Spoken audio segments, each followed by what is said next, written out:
బ్రతికినన్నాళ్ళు నీ భజన తప్పనుగాని మరణకాలమునందు మరతునేమో. ఆవేళ యమదూత లాగ్రహంబుగ వచ్చి ప్రాణముల్ పెకలించి పట్టునప్పుడు కపవాత పైత్యముల్ కపగా భ్రమచేత గంపముద్భవమంది కష్టపడుచు. నా జిహ్వతో నిన్ను నారాయణాయంచు పిలుతునో శ్రమచేత పిలువలేనో.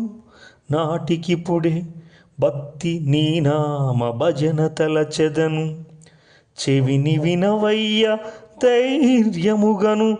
భూషణ వికాస శ్రీధర్మపుర నివాస దుష్ట సంహార నరసింహ దురిత దూరా.